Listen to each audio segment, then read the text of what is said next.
Olá, hoje vamos trocar ideias a respeito da petição inicial civil, mais especificamente com relação à redação forense, né, do quadro fático, né, e dos fundamentos jurídicos e também do pedido. Né. Essas dicas, né, creio que sejam válidas aos acadêmicos de direito que irão fazer o exame da OAB, da segunda fase, como também aos colegas recém-formados, né, que precisam, às vezes, renovar as ideias do que foi fixado quando fazia a sua universidade. Muito bem. Falar em petição inicial é pensar na questão das premissas, na questão do silogismo. Esse silogismo está ligado à lógica, né? E o que seriam, então, essas premissas, Alberto? Onde elas caberiam nessa situação de expor na redação forense? Muito bem. Premissa são... Você vai compreender melhor a premissa partindo do princípio de que você tendo três preposições, em função de duas delas, você vai ter a conclusão da terceira. Okay? É um processo dedutivo. Como seria isso? A gente vai ter a premissa maior, a premissa menor e a conclusão. Por exemplo, todo cidadão brasileiro, a partir de 16 anos, pode votar. Steve é cidadão norte-americano. Então, parte da premissa, ou seja, deduzo, ou seja, em conclusão, Steve não pode votar no Brasil. Tudo bem? Então, por causa das duas premissas anteriores, você teve a conclusão da última, da posterior. E isso você acaba vendo no seu dia a dia, mas sem muito se dar conta que isso trata-se da premissa. Suponhamos que seu colega chegue com você, você vai discutir lá futebol e diz lá, olha, teu time não vai ser campeão esse ano. Tá, por quê? Porque a tabela fala que só existe mais uma rodada, né? E seu time precisava de 2 jogos para fazer 6 pontos para ser campeão. Como só tem uma rodada e nessa rodada você só pode atingir 3 pontos, conclui então que seu time não pode ser campeão. Parte dessa premissa, é isso disso?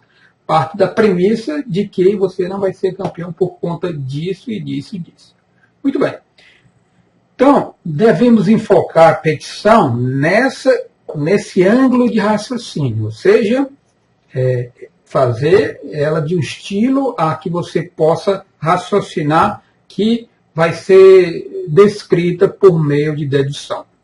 Na petição inicial, os fatos vão corresponder à premissa menor. E a premissa maior será os fundamentos jurídicos. E os pedidos seria a conclusão. De sorte que, com essa ótica, você teria que, da premissa fática, da premissa menor, fazer uma ideia junto com a premissa maior, que seriam os fundamentos, para chegar a uma dedução lógica, uma conclusão, o magistrado chegar ao desiderato que você pretende na sua causa. Tudo bem? Eu fiz até aqui um rascunho de uma petição, né, para a gente poder compreender melhor esse aspecto. Tá certo? Vamos dar uma olhada nela aqui. Muito bem. Nós temos aqui uma petição inicial, onde ela narra o quadro fático de uma pretensão de ressarcimento, né, por danos materiais. Tudo bem? Então, perceba, você vai começar a perceber agora que há uma concatenação de ideias, as ideias são relacionadas umas com as outras, por meio desses parágrafos, né? Há um encadeamento de raciocínio por meio desses parágrafos, para se chegar a uma conclusão lá ao final dessa petição inicial. Costuma-se chamar esse primeiro parágrafo aqui de tópico frasal. Nesse primeiro parágrafo, é interessante que você, né, disponha nesse primeiro parágrafo a sua ideia-chave, né? Ele é também chamado de parágrafo introdutório, né? E também mais ainda por parágrafo frasal. E nesse parágrafo introdutório, você coloca a sua ideia-chave, também a chamada ideia núcleo de todo o conteúdo da sua pretensão em juízo. Tudo bem? A partir dessa ideia-chave, dessa ideia núcleo, as demais, né, demais parágrafos jurídicos, né, que a gente chama, elas serão vinculadas de alguma forma a esse raciocínio posto no primeiro parágrafo. Você vai perceber quando eu for falar dos demais parágrafos que um está relacionado com o outro, tá certo? Uma observação que eu queria logo deixar claro é o seguinte: quando estamos falando de colocar o quadro fático, o que se deve postar em uma petição inicial como quadro fático são os fatos jurídicos. E o que seriam esses fatos jurídicos, Alberto? Fatos jurídicos são aqueles que têm relevância, né? Que o conteúdo desse quadro fático tem resulta de alguma forma no julgamento da querela. Quer dizer, no caso de uma colisão dessa aqui, como nós estamos tratando, se o cliente chega para você e diz assim, olha, em determinada etapa lá da nossa discussão, lá houve um bate-boca e coisa e tal, e ele disse que não iria pagar. Muito bem. Essa parte enfática, né, ela não tem importância, né, ela não vai levar nenhum resultado para o julgamento de procedência dos seus pedidos, não é verdade? Então, nesse caso, eles são os fatos acessórios, também chamados fatos secundários. E o inverso, os outros fatos jurídicos, também de fatos principais. Tudo bem? Então, nesse aspecto, é interessante que você observe que você vai ter que colocar, então, um quadro fático que tenha um conteúdo jurídico, fatos jurídicos que tenha relevância para o julgamento da causa. Ok? Então, vamos voltar lá. No tópico frasal, ou seja, nesse parágrafo introdutório, você vai perceber que nele, né, nesse parágrafo, contém a ideia-chave, né, a ideia núcleo. Qual é a ideia núcleo? Né? Você percebe aqui, aquele que causa dano ao trem deve repará-lo. Né? E dentre os fatores que obrigam, né, diz aqui o conteúdo, na obrigação de indenizar o ofendido, destaca-se a culpa extracontratual ou aquiliana, mais especificamente quando provocar dano material ao trem. Ok. Então já captamos a ideia central, né, a sua tese, não é? Nós vamos ter lá a tese, que é esse o tópico frasal, depois nós vamos passar para o desenvolvimento, ou também a argumentação, né, de que sua causa deve prosperar, e depois nós iremos para a conclusão. Muito bem, passamos pela primeira etapa, que é situar a nossa tese, situá-la no tópico frasal, no parágrafo introdutório. Feito isso, passamos para a narrativa do quadro fático, do que ocorreu. É importante que você, quando for redigir a petição inicial, observe, né, que se você está inserindo na mesma seguinte situação, as seguintes indagações: quando, quem, onde, como, por isso e por quê. Então, daqui a pouco eu vou enfrentar isso.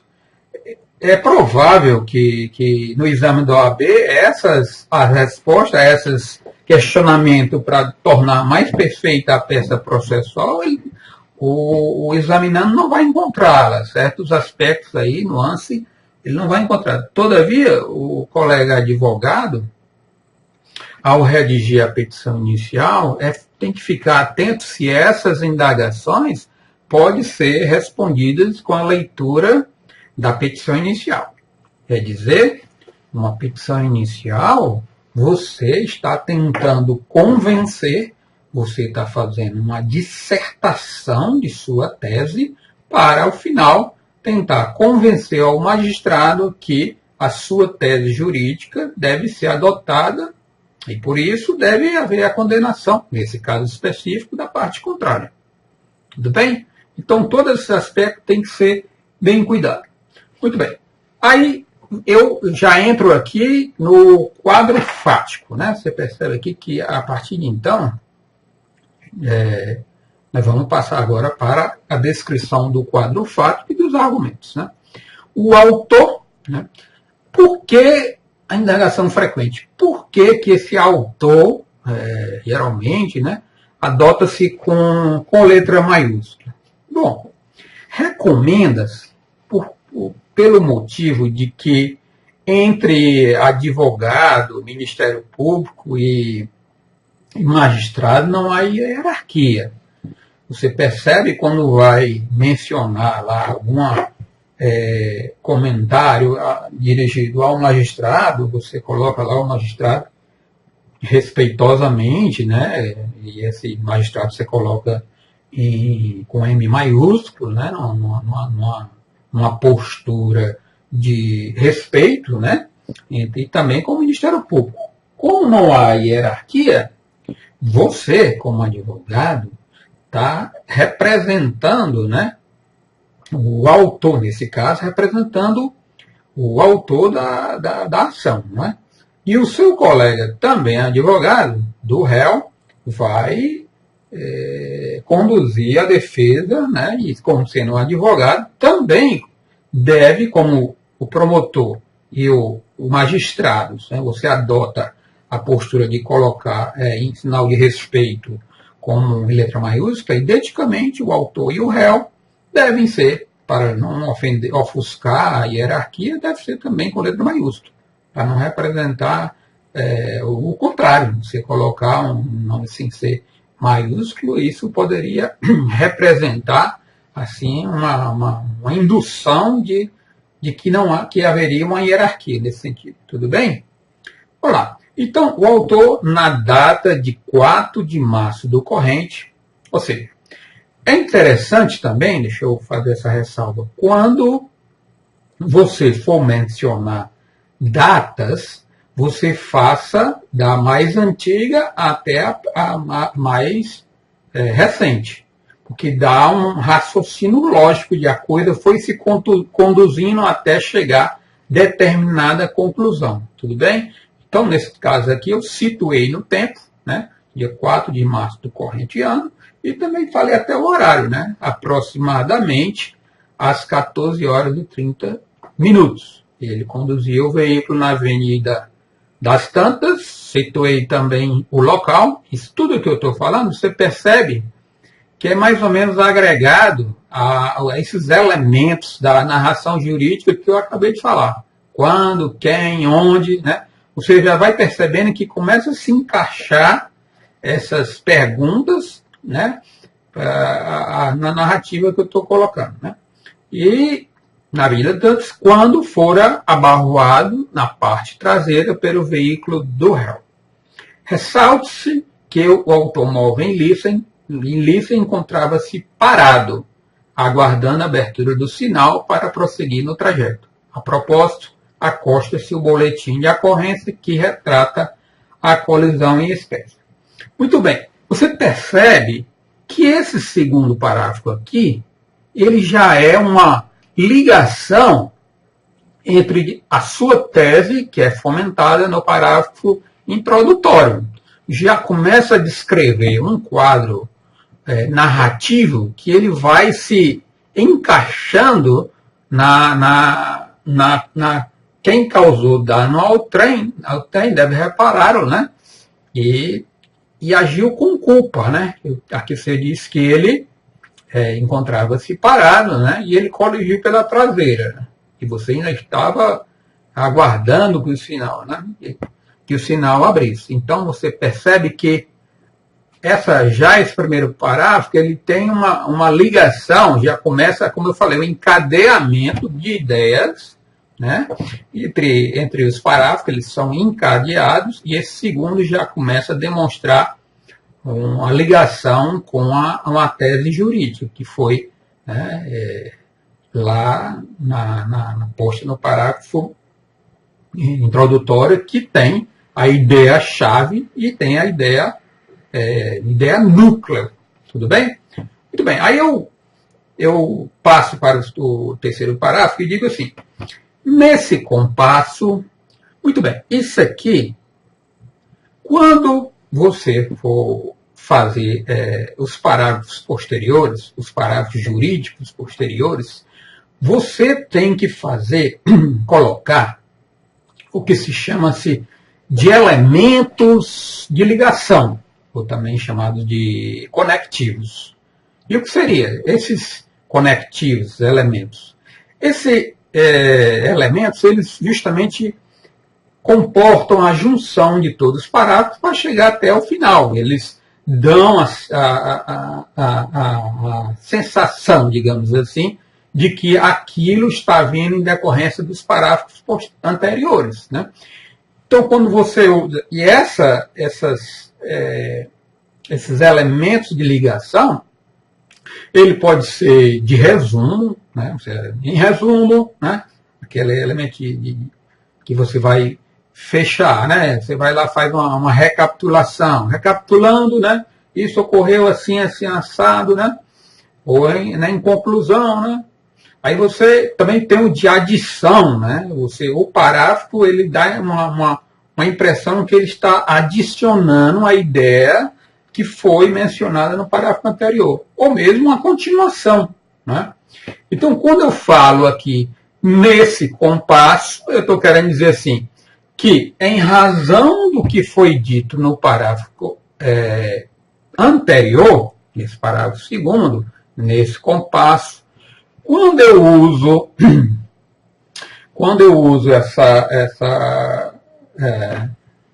nesse compasso, né, sem sombra de dúvida, esse pronome demonstrativo nesse, ou se fosse esse, ou esta, ou essa, então, nesse, ou esse, com 2 S, você está dizendo que foi algo na narrativa da petição inicial, isso que eu estou falando, né? Quando você sustenta com a expressão do pronome demonstrativo nesse ou esse, você está referindo-se a algo que aconteceu próximo no passado. Que no caso, nós estamos se referindo à ideia do parágrafo anterior. Então, você percebe que há uma continuação, né?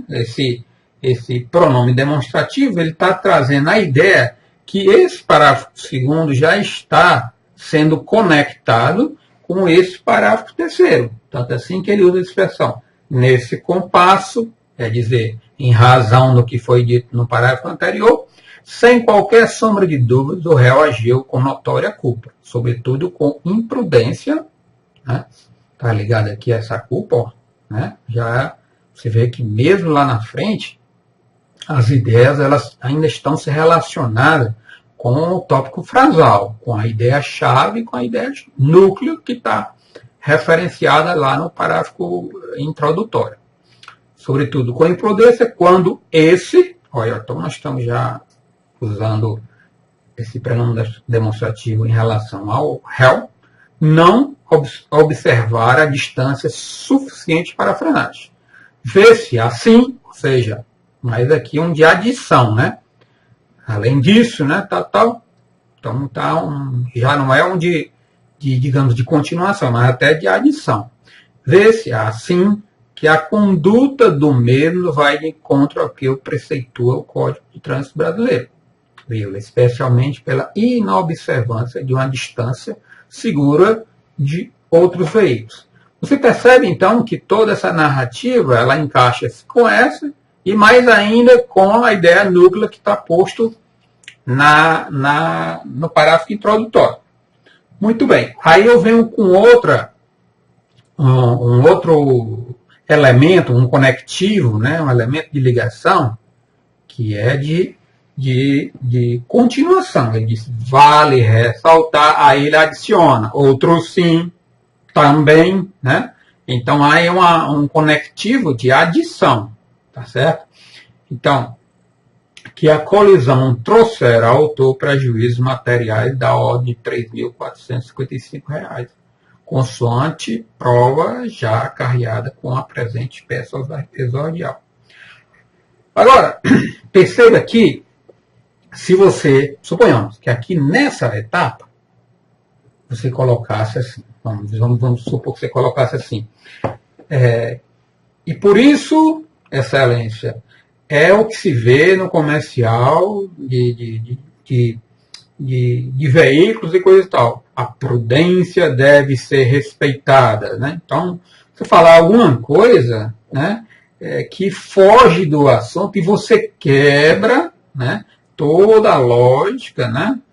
Então, isso não é conveniente, né? Então, você quebra toda aquela concatenização de ideia, o encadeamento, ele é quebrado quando você coloca alguma coisa dessa ordem, ou seja, você colocar fatos acessórios. Também é dizer, você colocar jargão, né? Aquele que age assim, não sei o quê, né? Justiça para quem não sei o quê. Então, isso aí não é legal, né? Bom, aí você, continuando aqui, você bota, vai lá ressaltar outros 5, coisa e tal. Vamos passar aqui agora para outra página. Muito bem, aqui eu ainda estou no desenvolvimento, na argumentação, todavia eu passei para o direito. Agora, eu estou ainda aqui com um conectivo de adição. Não importa ressaltar também, você vê que eu já estou trazendo para esse parágrafo toda, como dando a impressão que eu estou vindo, me conduzindo, trazendo aquele raciocínio, todo o encadeamento. Você percebe que passa a impressão que as ideias estão encadeadas, né? Aí, ó, a corroborar o entendimento retroexposto, tá certo? Então, ele já deu um elemento aí de continuidade do raciocínio anterior. O disciplina, o Código Civil, nesse aqui, você percebe que há um pronome que refere-se a algo que, pronome demonstrativo, que refere-se a algo que ocorrera numa situação anterior da narrativa, né? Nesse tocante, aí eu coloco o artigo 186.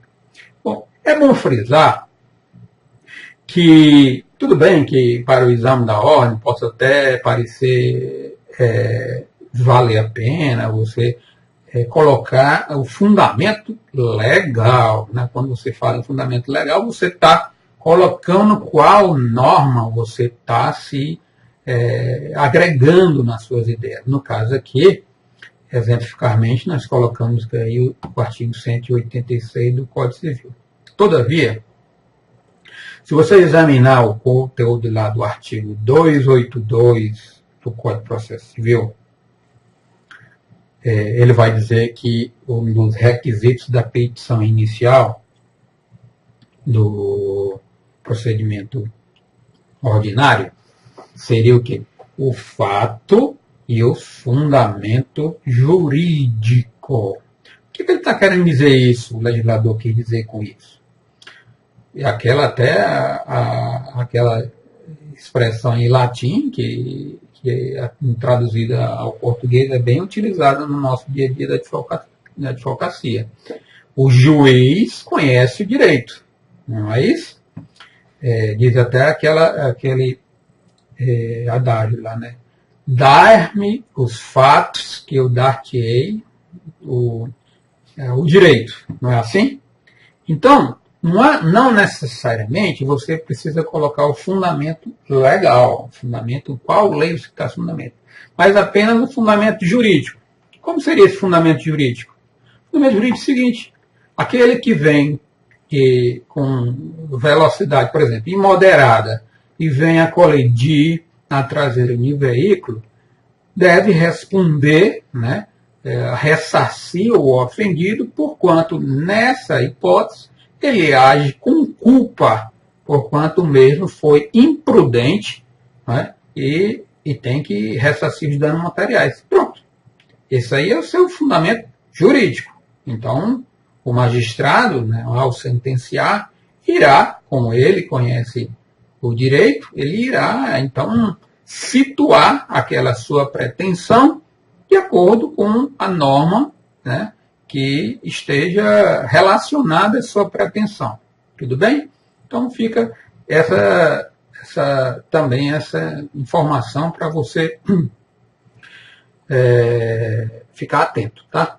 Então, mais à frente eu já coloco desse modo, ou seja, em razão disso, então já venho também trazendo com o conectivo aí do pronome demonstrativo desse modo, referindo-se a um acontecimento que foi narrado no passado nessa peça. Cabe ao promovido ressarcir os prejuízos sofridos pelo autor. Muito bem. Aqui a gente chega numa etapa que a gente chama-se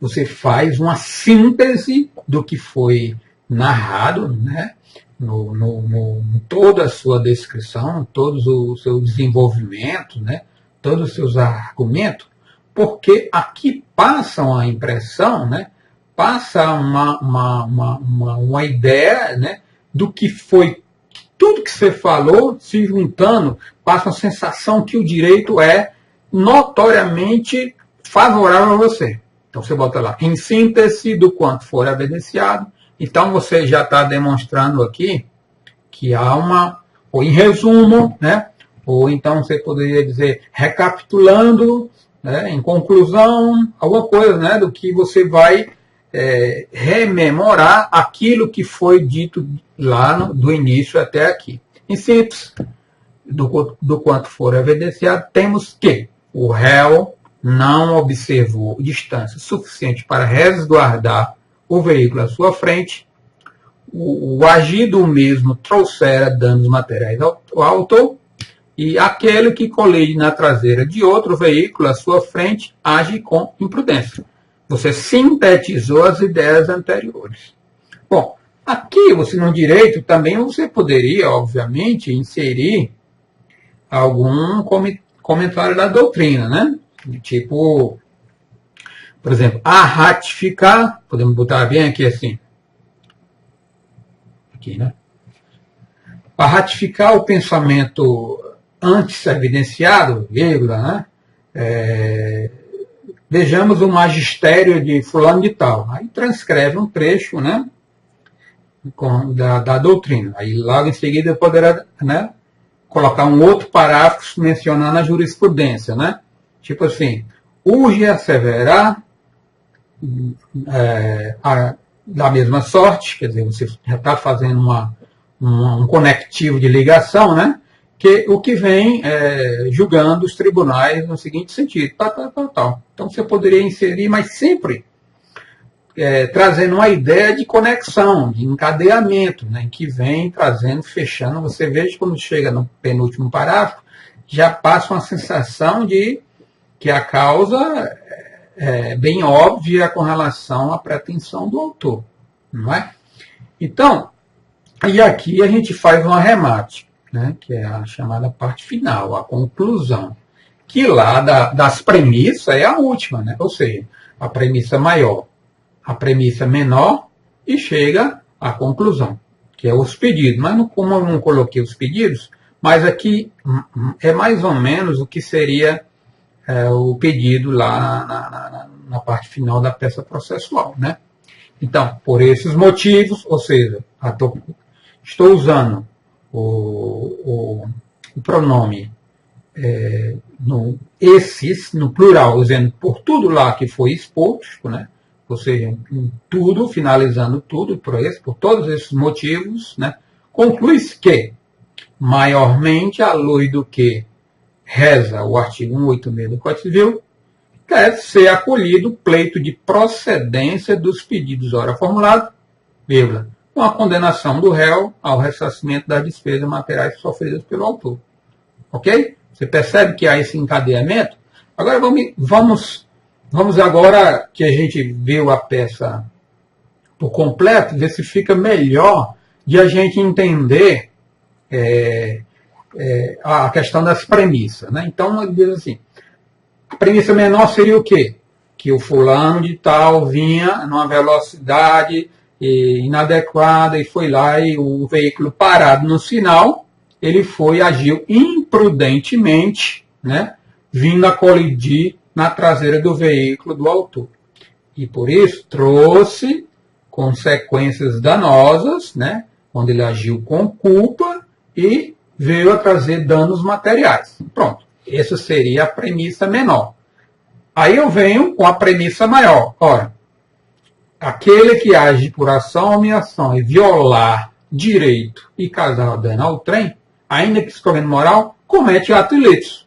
Então, se eu estou dizendo, na premissa anterior, que ele cometeu um ato ilícito, no caso, ele colidiu com a traseira sem respeitar a margem de distância com o veículo à sua frente, então, a premissa maior é essa, então conclui-se que o pedido deve ser acolhido. Então, você vê que foi posto a premissa menor, a premissa maior, no caso do direito, e a premissa, a conclusão, que no caso é os pedidos. Tudo bem?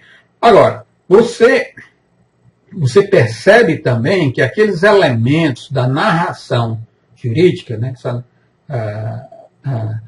pode ser uma dissertação, a sua peça pode relacionar-se a uma dissertação, a uma narrativa, como também uma descrição, tá certo? Da narrativa é aquela que você está colocando o quadro fático, né? Na dissertativa você está colocando, exposição seus argumentos, sobretudo no aspecto do direito. Né? E quando ela é descritiva, geralmente é aquelas que são feitas por perícia, né? Perícia em pessoas, perícia em locais, né? Vai lavrar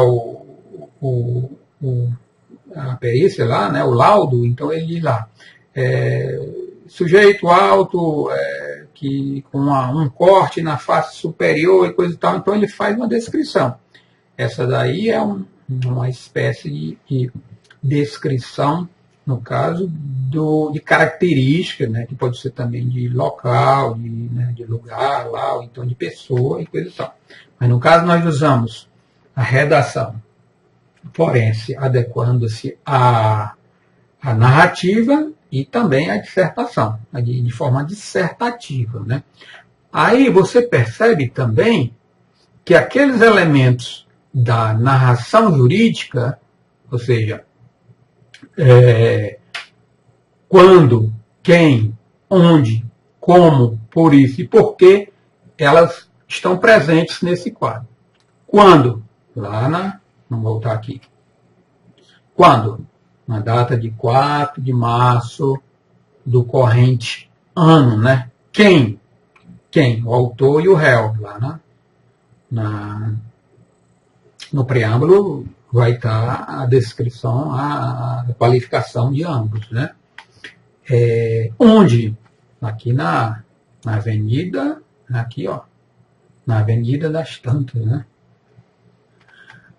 Como? Ele vinha em velocidade, né, e coisa e tal, e colidiu no veículo que estava parado, né? E por isso trouxe... Não, por quê? Por quê? Porque ele agiu com imprudência, né? Ao dirigir com a velocidade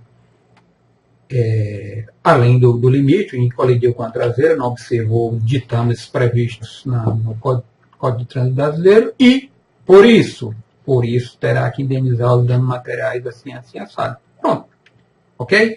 Então, inclusive isso aí serve para você, na hora, identificar qual a peça processual adequada que você irá, você como candidato examinando na OAB, poderá descobrir mais fácil. Porque se você faz assim, as premissas, né? Você veja lá, quando no final, geralmente a banca coloca assim, tendo em vista isso, tome as providências legais como advogado de fulano para fazer isso ou aquilo. Então, você sai de trás para frente.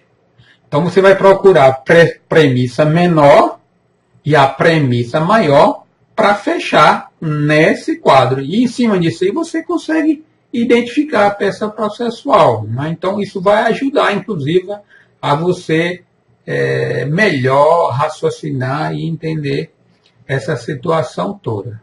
Tudo bem? Então,